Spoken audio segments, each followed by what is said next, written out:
Estaba funcionando. Esa fue la parte más aterradora. Ni las armas, ni los tanques, ni los miles de soldados desplegados a lo largo de la costa del sur de Inglaterra. Lo que funcionaba, lo que realmente sostenía el destino de la guerra en sus frágiles manos manchadas de tinta, era un trozo de papel, un mapa, dibujado a mano, imperfecto, deliberadamente engañoso. Y el aparato de inteligencia militar más poderoso del mundo lo miraba fijamente, creyendo cada línea. Durante 3 meses de 1944, el alto mando alemán, el Oberkommando de Wehrmacht, integrado por algunas de las mentes militares más instruidas, experimentadas y despiadadas de la historia moderna, basó sus decisiones en una ficción, un fantasma, una mentira cuidadosamente construida, plasmada a lápiz y tinta por un pequeño equipo de oficiales aliados que comprendieron algo profundo, que el arma más poderosa de la guerra no es lo que disparas contra tu enemigo, sino lo que le haces creer. Esta es la historia de ese mapa, y de los hombres y mujeres que lo dibujaron. Para la primavera de 1944, Adolf Hitler había dedicado 4 años a fortificar la costa occidental de Europa. La llamó el Atlantic Wall, el Muro Atlántico, y, sin duda, fue una asombrosa proeza de ingeniería y paranoia. Con una extensión de casi 4.340 kilómetros desde el extremo norte de Noruega, pasando por Dinamarca, los Países Bajos, Bélgica y hasta la frontera franco-española, el muro comprendía más de 15,000 estructuras fortificadas, búnkeres de hormigón lo suficientemente gruesos como para resistir impactos directos de artillería, baterías de cañones capaces de lanzar proyectiles del tamaño de automóviles a 6 kilómetros mar adentro, campos minados tan densos que en algunos sectores había más de 1 millón de minas por kilómetro y medio de costa. Hitler había invertido hormigón, acero y mano de obra en este proyecto a una escala inimaginable. Para 1944, más de 500,000 hombres del ejército alemán estaban apostados a lo largo de ese muro, a la espera. ¿Pero para qué? Esa era la pregunta que atormentaba al alto mando alemán cada día de principios de 1944. Sabían que la invasión aliada era inminente. Winston Churchill la había prometido. Franklin Roosevelt la había prometido. Toda la producción industrial de Estados Unidos y el Reino Unido se dirigía visiblemente hacia la costa inglesa, los barcos, los hombres, los vehículos, el combustible. Se estaba formando una armada. La mayor invasión anfibia de la historia de la guerra se gestaba a plena vista. Pero, ¿dónde aterrizaría? Esta fue la cuestión militar más trascendental de la Segunda Guerra Mundial, y los alemanes no pudieron responderla. Tenían sus teorías. El mariscal de campo Erwin Rommel, comandante del grupo de ejércitos B y responsable directo de la defensa del Muro Atlántico, creía que los aliados atacarían Normandía, un tramo de costa en el norte de Francia con playas amplias y accesibles y relativamente cerca de Inglaterra. Rommel había caminado por esas playas. Había hundido sus botas en la arena, contemplado el gris canal de la Mancha y pensado, aquí, vendrán aquí. Pero Hitler no estaba de acuerdo. Tampoco la mayor parte de la cúpula de la Wehrmacht. Su lógica era geométrica y aparentemente irrefutable. La distancia más corta a través del Canal de la Mancha, el punto más angosto entre Inglaterra y la Francia ocupada, era el estrecho de Dover. Tan solo 34 kilómetros de mar abierto separaban Dover de Calais. Cualquier general que se preciara, razonaban, elegiría la ruta más corta. Menos tiempo en el mar significaba menos exposición a submarinos, a ataques de la Luftwaffe, al caos y la violencia de un desembarco en una playa enemiga. El paso de Calais, la región francesa más cercana a Inglaterra, era la opción lógica. Siempre lo había sido. Así pues, los alemanes concentraron allí sus fuerzas más poderosas. El 15º Ejército, su formación más selecta, mejor blindada y mejor abastecida, esperaba en paz de Calais. Las advertencias de Rommel sobre Normandía fueron tenidas en cuenta, parcialmente consideradas y, en última instancia, subordinadas a esta convicción fundamental. El golpe decisivo se daría en Calais. Todo lo demás era una distracción. Los aliados sabían que los alemanes creían esto, y habían decidido, con una audacia asombrosa, convencerlos aún más. La operación tenía un nombre que sonaba casi demasiado teatral para lo que realmente era. Operación Guardaespaldas, inspirada en una frase que el propio Churchill había usado, la idea de que en tiempos de guerra, la verdad es tan valiosa que debe ir acompañada de una escolta de mentiras. Dentro de guardaespaldas se encontraba una suboperación llamada Operación Fortaleza, y dentro de Fortaleza estaba la campaña de engaño más elaborada y meticulosamente construida de la historia militar. Involucraría ejércitos falsos, comunicaciones de radio falsas, equipo falso, actores reales y una red de agentes dobles tan profundamente infiltrada en la inteligencia alemana que, en esencia, la dirigía. Pero en el centro de todo, la semilla de la que surgió todo el engaño, estaba la geografía. Estaba la ubicación. Estaba la cuestión fundamental de donde un ejército de millones de hombres pisaría suelo europeo. Para responder a esa pregunta de forma falsa, convincente y sostenida durante el tiempo suficiente para que tuviera relevancia, los aliados necesitaban hacer algo sin precedentes. Necesitaban hacer que los alemanes vieran un ejército que no existía. No verlo una sola vez, ni en un solo documento falsificado o señal de radio interceptada, sino de forma continua, durante meses, a través de múltiples canales de inteligencia independientes. El engaño tenía que reforzarse a sí mismo. Cada pieza de información falsa tenía que corroborar todas las demás. Los alemanes tenían que llegar a la conclusión errónea por sí solos, sintiéndose como si hubieran realizado correctamente su trabajo de inteligencia, como si se hubieran ganado la verdad. Y en el centro de esa farsa se encontraba un hombre de que la mayoría de la gente nunca ha oído hablar. Su nombre era Roger Skeet. Roger Fleetwood Skeet no era, ni mucho menos, un hombre hecho para el trabajo de inteligencia en tiempos de guerra. Tenía 38 años en 1944, era abogado de formación, historiador de la arquitectura por vocación, un caballero de Lancashire de la vieja escuela, el tipo de inglés que vestía tui bajo la lluvia. Podía citar a Ruskin de memoria y había dedicado los años previos a la guerra a catalogar casas de campo históricas con la atención meticulosa y metódica de quien cree que los detalles importan enormemente. Que los detalles específicos, las dimensiones precisas de una cornisa, el tono exacto de un ladrillo, son lo que distingue lo auténtico de la falsificación. Resultó que ese instinto era precisamente lo que la guerra necesitaba. Skeet había llegado a la sección de control de Londres, el pequeño y hermético organismo aliado responsable del engaño estratégico, a través del tortuoso e improbable camino que caracterizó gran parte del reclutamiento de inteligencia en tiempos de guerra. No era un espía. No era un soldado en el sentido tradicional. Era un hombre que pensaba en sistemas, que entendía que la credibilidad no es un sentimiento, sino una arquitectura, una estructura de detalles interconectados, donde cada uno sustenta a los demás. Cuando se incorporó a la planificación de la Operación Fortitude, su misión era específica y de una magnitud asombrosa: construir y mantener la ficción de todo un grupo de ejércitos. El primer grupo de ejércitos de los Estados Unidos, FUSAG, que supuestamente se reuniría en el sureste de Inglaterra, situado justo al otro lado del Canal de la Mancha, frente a Paz de Calais, y estaría comandado por el hombre a que los alemanes temían y respetaban por encima de todos, el general George S. Patton. El FUSAG no existía. Había algunas unidades reales en el sureste de Inglaterra, pero nada que se pareciera remotamente al grupo de ejércitos de 150.000 hombres que los alemanes debían creer que se estaba concentrando allí. Los campamentos estaban vacíos o con poca ocupación.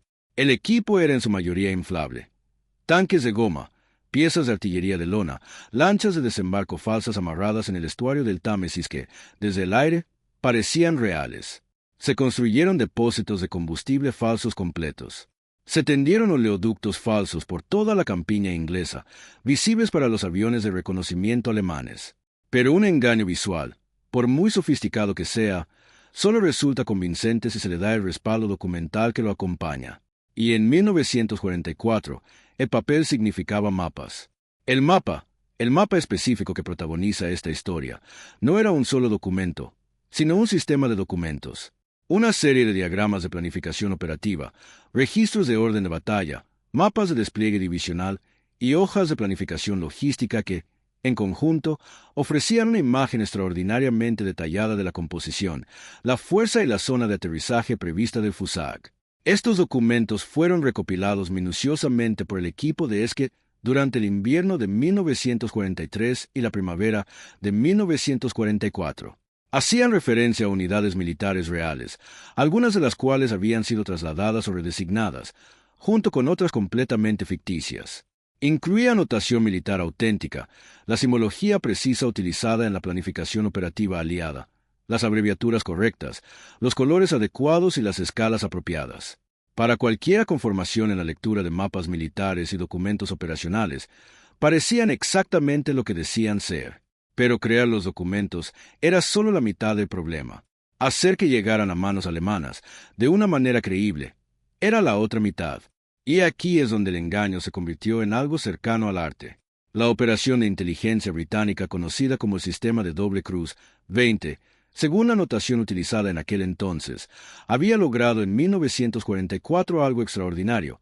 Había identificado, reclutado y controlado prácticamente a todos los agentes de inteligencia alemanes que operaban en Gran Bretaña. Los alemanes creían tener una sólida red de espionaje en Inglaterra.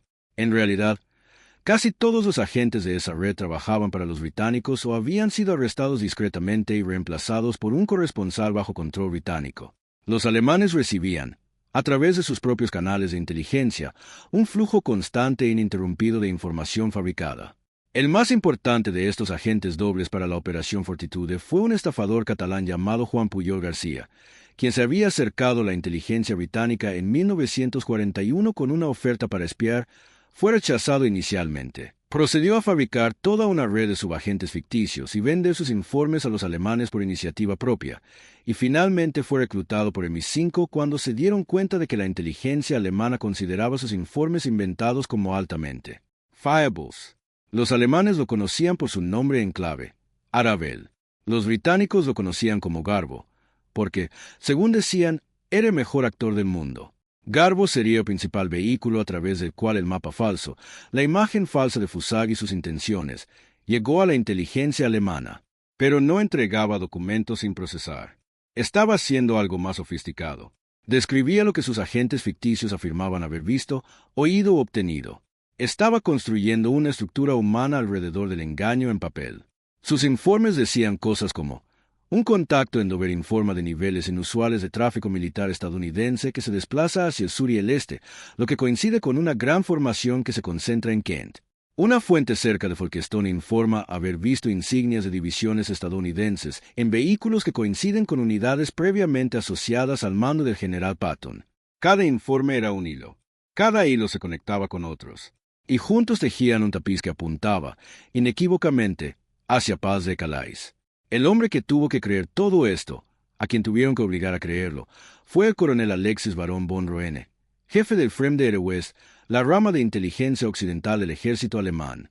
Von Roene era brillante, meticuloso y, en 1944, estaba sometido a una enorme presión. Su trabajo consistía en informar a Hitler y al alto mando sobre el desembarco de los aliados, y ya se había equivocado antes. Las consecuencias de volver a equivocarse eran inimaginables. Lo que von Roene recibió, a través de sus agentes, de la inteligencia de señales y del análisis de fotografías de reconocimiento aéreo, fue una imagen de extraordinaria coherencia. Todas las fuentes apuntaban en la misma dirección. Cada prueba corroboraba a las demás. El mapa, el falso orden de batalla, el ficticio Fusag, aparecían no solo en un canal, sino en muchos. Y en el trabajo de inteligencia, la corroboración lo es todo. Una sola fuente puede estar equivocada, mentir o estar comprometida. Pero cuando una docena de fuentes independientes dicen lo mismo, la probabilidad de un engaño coordinado parece prácticamente nula. Esto era, por supuesto, exactamente lo que Skett y su equipo habían ideado. No habían creado un solo engaño, sino un sistema de engaños diseñados para corroborarse mutuamente, cada uno de los cuales parecía una confirmación independiente de una verdad que no existía. Von Roene examinó la fotografía y concluyó: el Fusag es real. Patton lo comanda. Está listo para atacar en Pas-de-Calais. Pase lo que pase, cualesquiera que sean las fintas o distracciones que intenten los aliados, el golpe principal se producirá allí. Puso esta valoración por escrito. La envió a sus superiores. Llegó hasta Hitler, y Hitler se lo creyó. En la mañana del 5 de junio de 1944, la mayor armada jamás reunida en la historia de la humanidad zarpó de los puertos del sur de Inglaterra.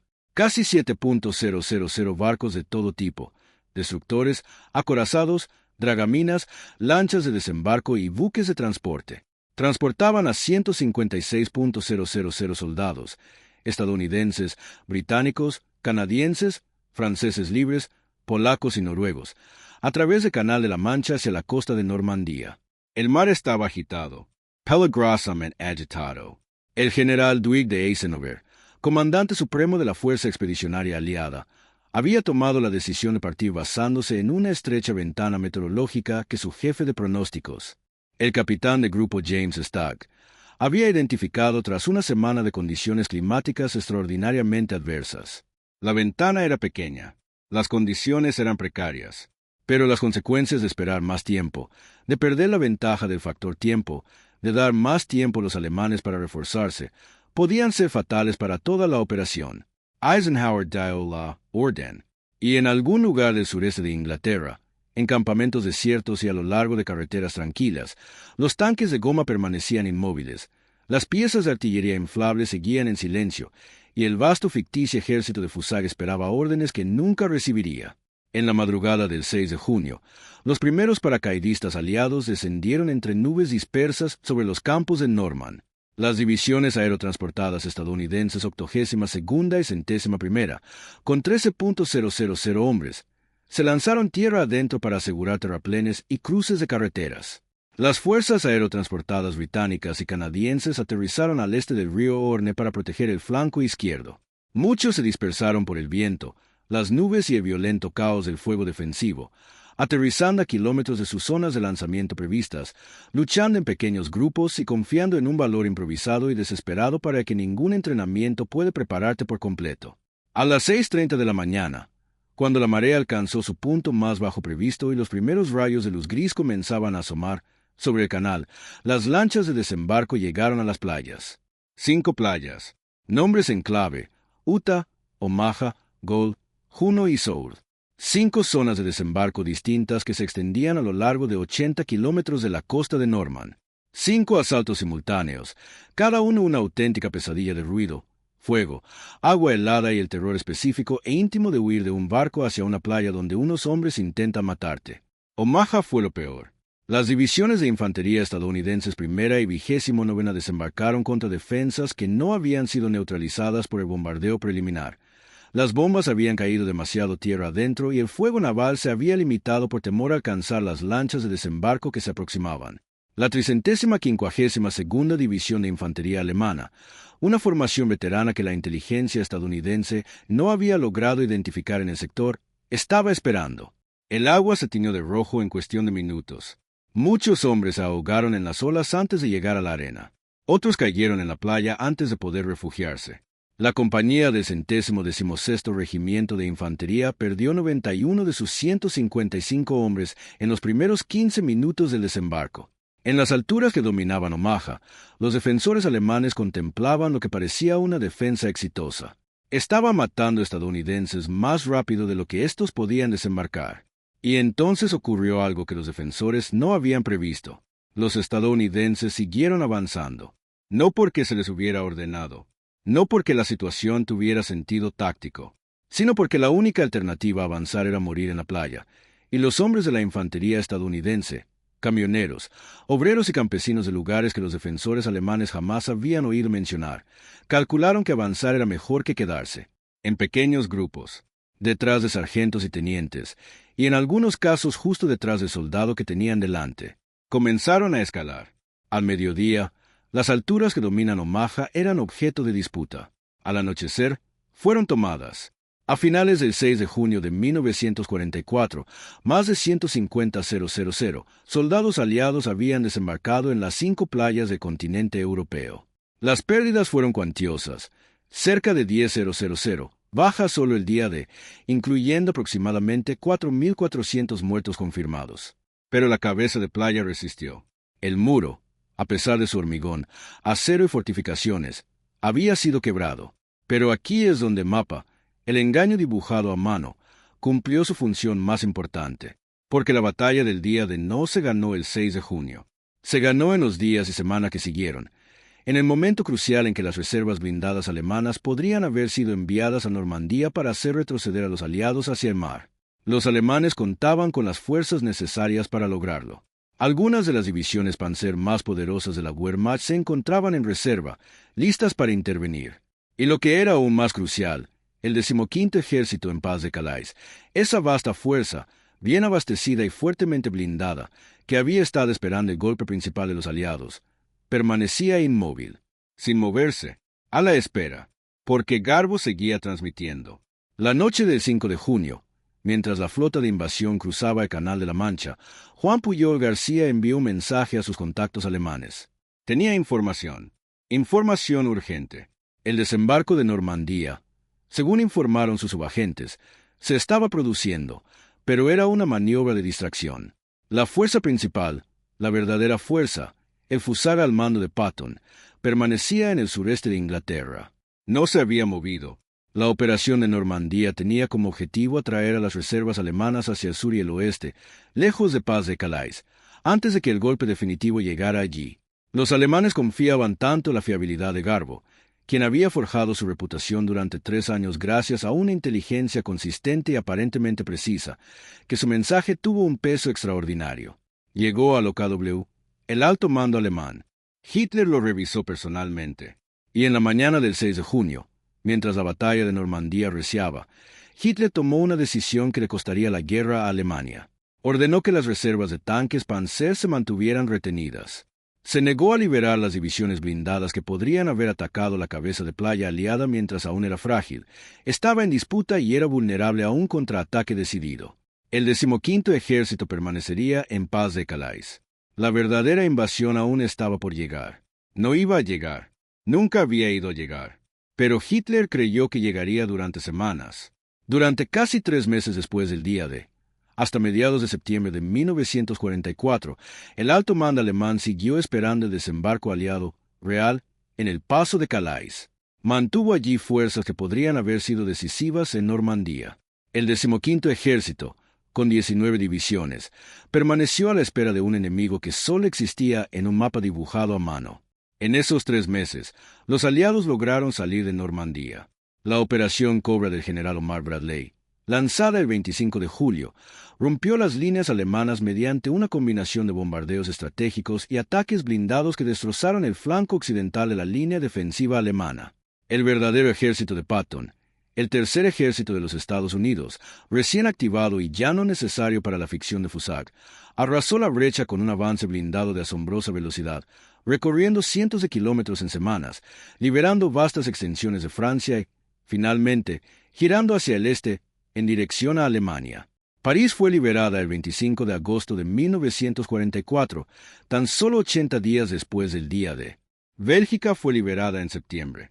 Los ejércitos aliados ya se encontraban en las fronteras de Alemania antes de que terminara el año. Nada de esto, absolutamente nada, estaba garantizado. Todos los historiadores militares que han analizado seriamente la campaña de Normandía han llegado a la misma conclusión. Si las reservas de tanques alemanes se hubieran desplegado en Normandía en las primeras 48 a 72 horas posteriores al desembarco, cuando la cabeza de playa aún era estrecha y la situación de los suministros era crítica, el resultado podría haber sido catastróficamente diferente. No necesariamente una victoria alemana.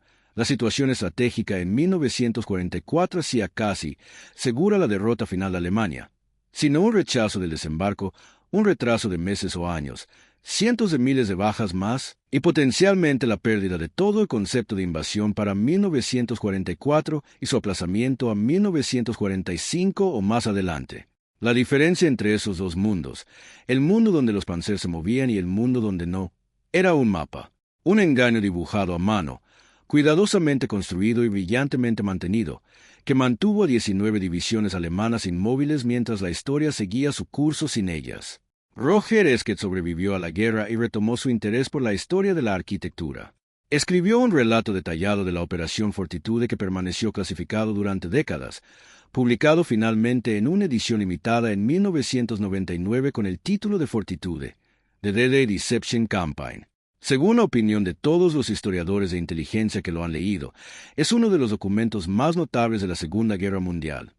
Un relato meticuloso, casi arquitectónico, de cómo se construye una mentira, cómo se crea una ficción que un enemigo brillante creerá no porque se le haya engañado, sino porque se le ha proporcionado precisamente la evidencia que ya buscaba.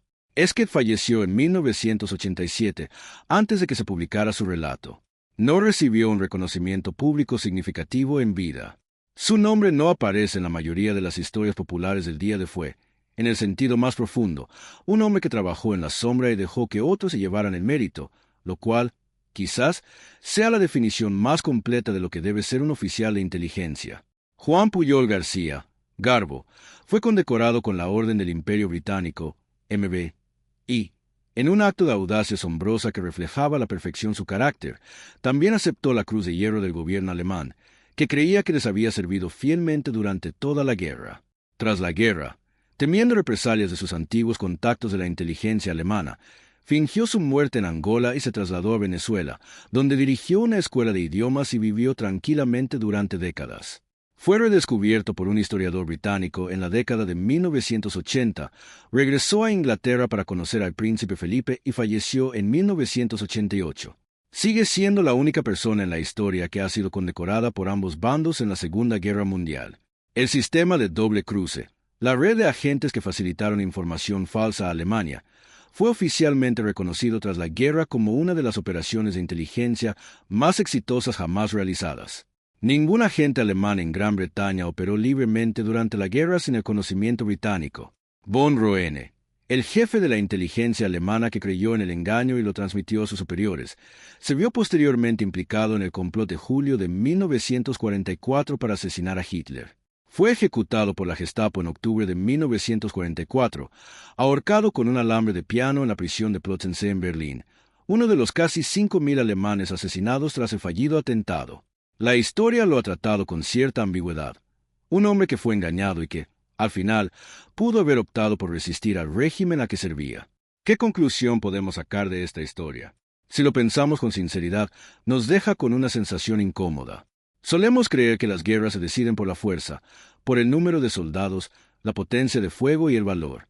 Y esas cosas importan. Los hombres que murieron en la playa de Omaha no eran peones en el juego de ajedrez de otro. Su valentía fue real, su sacrificio absoluto, y ninguna astucia estratégica puede menoscabar lo que sufrieron. Pero la batalla de Normandía también se decidió por algo que nunca disparó un solo tiro, por una imagen que no era real, mantenida por personas cuyos nombres la mayoría de nosotros jamás conoceremos, difundida a través de una red de mentiras tan elaborada y tan consistente que el mejor servicio de inteligencia de Europa la examinó y vio la verdad. Hay una lección en todo esto que trasciende la historia militar. Tiene que ver con la naturaleza de la creencia y con lo peligrosamente fácil que es ver lo que uno espera ver. El alto mando alemán no era tonto. No eran ingenuos. Estaban entre los analistas militares mejor entrenados del mundo. Y fueron engañados por completo, no por descuido, sino porque el engaño estaba diseñado para confirmar lo que ya creían, para halagar sus suposiciones preexistentes, para darles, una y otra vez, la respuesta que ya habían decidido que era correcta. Lo más peligroso del mundo no es un enemigo que te miente, sino uno que te dice exactamente lo que quieres oír. Un mapa dibujado a mano cambió el curso de la Segunda Guerra Mundial. Y lo hizo no por ser ingenioso, sino porque se le creyó. Si la historia de la Operación Fortitude y de los hombres y mujeres que orquestaron el mayor engaño de la historia militar te conmovió, si te recordó que la historia está repleta de extraordinaria inteligencia humana esperando ser redescubierta, tómate un segundo ahora mismo y dale a me gusta. Esto ayuda a que este canal llegue a personas que se interesan por estas historias tanto como tú, y cada me gusta le indica al algoritmo que la historia real importa. Suscríbete a Español Historia si aún no lo has hecho. Estamos construyendo algo importante, una comunidad de personas que creen que el pasado no es un archivo polvoriento, sino una conversación viva, llena de lecciones, sorpresas e historias que merecen ser contadas con la profundidad y el respeto que se han ganado. Y quiero preguntarte algo, sinceramente.